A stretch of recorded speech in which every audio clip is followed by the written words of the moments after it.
So I'm wondering, is that the same way that it is for like the chefs, or are you able to get into a restaurant and just stay in that restaurant until you want to leave? No, so I think it is the same way. Okay.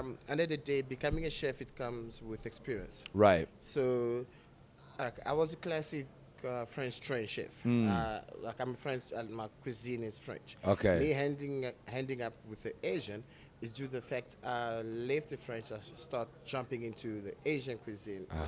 So for me, it was all about growth and learning and knowing all the cuisine in the world. I always say that I'll never stop learning. Right. Like if you walk into my house, I got like a whole library of French, Asian, Italian cuisine books. So I just read. Wow. So I went through the process of French. I went to the Italian. From Italian, I moved to the Asian, which was Willoughby. Okay. So I went to Willoughby. This way that the chef, if I can mention his name, Chef Sam, the old guy store there, he's the one who actually trained me a bit of how to actually perfect the teriyaki sauce. Those kind of things. So from then my Asian palate just became like massive. More pronounced. So it's constantly learning, right? Like you're constantly learning. So now you're here at Tang. Obviously, we're at the restaurant. Tang is like exploded in the last couple of years. Talk to us a little bit about the creation of the menu for Tang. I mean, I would say that most people, when they're doing like Asian food or Asian fusion, it's like there's so many people that are trying to do that, right? And so many restaurants all over the world that do that. Talk to us a little bit about when you came in as a part of this whole process, about making the menu unique to the experience, but the whole experience that Tang offers, right? Like when you come to the restaurant, it really is an experience, from the music and the lighting and the whole thing. Talk to us a little bit about that and the curation of the menu. So it started with Nikki. Nikki Van der Waal. Nikki Van der Waal is a main owner of the company. He approached me pretty much in 2019, if I'm not mistaken. We meant to do another project together, which was going to be a Japanese restaurant. Okay. And then COVID happened. So within COVID, the whole his concept, I believe, changed. Came with Tang concept. I was cooking this menu and practicing this menu during the lockdown of 2020. Wow. So I was literally just going by ingredients and just practicing myself the menu. And all of that started with Nikki giving me ideas and inspiration and like books as well. Like, this is what we want to do. We want to bring an experience into South Africa, which whenever you travel, you get that experience. Yeah. So you want to bring it into South Africa. Yeah, and put it all into one thing. So the menu took us 2 years. Wow. To build, and now it's becoming easier because we understand exactly the clientele. What it is, what they like, what they don't like. Wow. But it took us 2 years between practicing and testing and making sure we get it right. And it's a lot of creativity and thinking and not sleeping. Right. So I was gonna say it's very few, but it's a great thing because people always ask me all the time, like, Denim, with all the stuff that you're doing, when do you sleep? And I'm like, you're asking the wrong questions, right? Like, if we're telling you all the things that we're working on, you shouldn't be concerned about sleep, right? Like, because the opportunities in this day and age are very few and far between.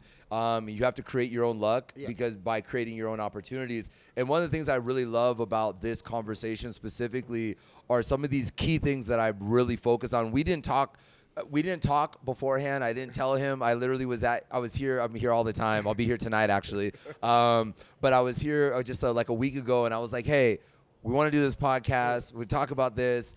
And then we reached out to your PR people, and they're like, hey, can you send us questions and things you want to talk about? I was like, yeah, I'll send it. And then I never sent it. But the reason why is because I like organic conversations, and I feel like then you get too heady. Like, I feel like you start to think too much.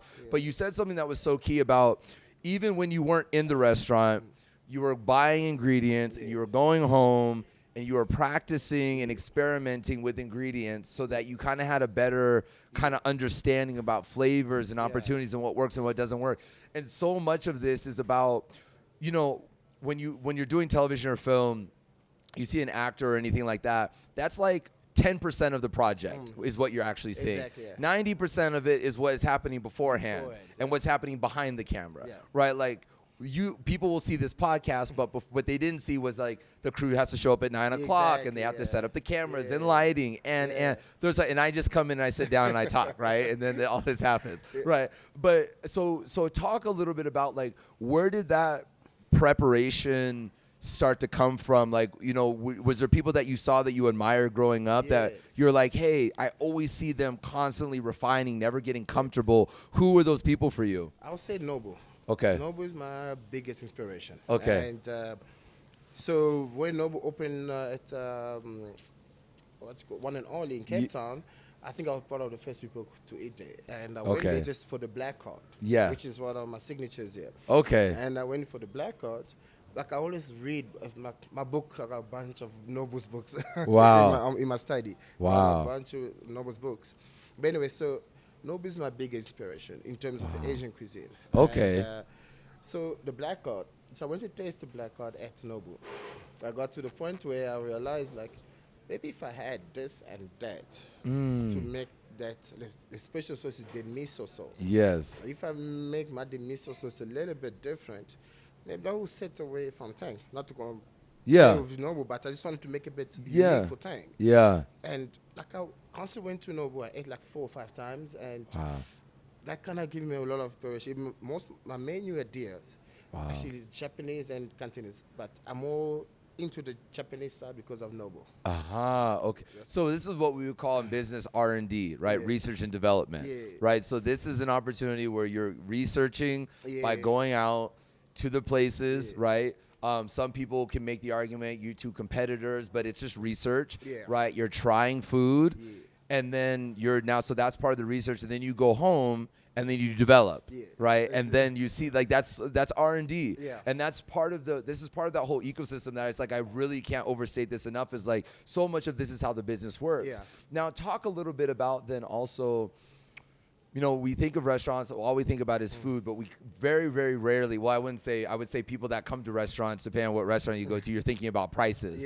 So you'll go into a restaurant, like I know people, and I'm going like, hey, I'm going to go eat at Tang, like, and I'm like, hey, guys, this is just what I eat. And he'll tell you, I eat here all the time. I should have my own booth somewhere, but the amount of times that I eat here at Tang. When the guys were coming in, the manager's like, maybe we should set up for him there. He loves it this side. You see, it's like, I'm here all the time, guys. So, but one of the things is when you get certain people that got Tang, talk to us a little bit about when you're curating an experience. So I have this saying, I say cheap is expensive. I believe that when you try to do things cheaply, that it actually ends up costing you more than if you just do it right the first time and paying the premium to actually get things done right. So I look at, when I come to Tang, whether it's this one or at the waterfront in Cape Town, and we're going to talk a little bit about their new one that's going to be opening up in Dubai in just a couple of months, which is super exciting market. Talk to us a little about pricing. You know, we talk about food, but so much of it is also market driven, right? And food, what food is available, quality control. Talk to us a little bit about that. You know, when you're curating a menu, when you're going into your pricing, do you guys have a budget that is saying like, hey, in this location, this is what the budget is for food? What is that? Take us kind of through that experience. So when it comes to the kitchen, we work through a lot. There's a budget, and but it's not really necessarily concentrated, if I may say, like blocked. We work on quality. Since we are a luxury restaurant.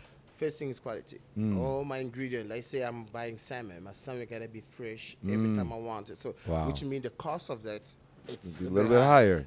So the guys that take salmon that's next day, the cost is cheaper. Of so course. I get the first grade of salmon, and it comes down to the suppliers as well. So the cost of it determines of every ingredient we put in our dishes. So I'm getting like the black cod. The black cod is flew in the way from Alaska.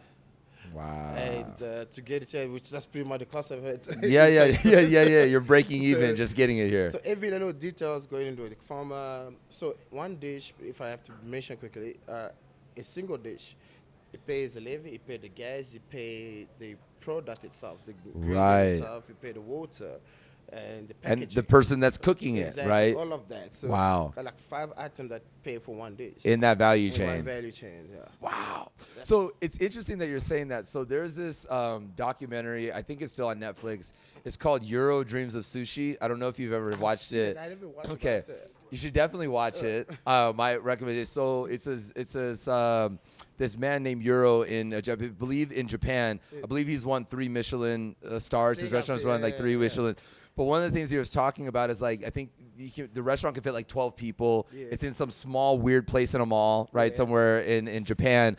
But he gets up every single day and is like the first one at the market, right? He wants the best fish. Yeah. And so like, you know, maybe they'll sit there and they'll say that on Tuesday bluefin was available. Yeah. And then he goes back on Wednesday and wants bluefin again, but that bluefin isn't the quality that he wants it. So guess what? Bluefin just isn't on the menu now. Yes. So he only works. So like when you go, the menu is whatever is fresh that day, Yes, yes. right? Like it's so, but he's very intentional about wanting people to come in and have this experience when they're tasting freshness. Yes. And I think that once you've had that experience and understanding, hey, we want to source, you know, the cleanest ingredients that we possibly can.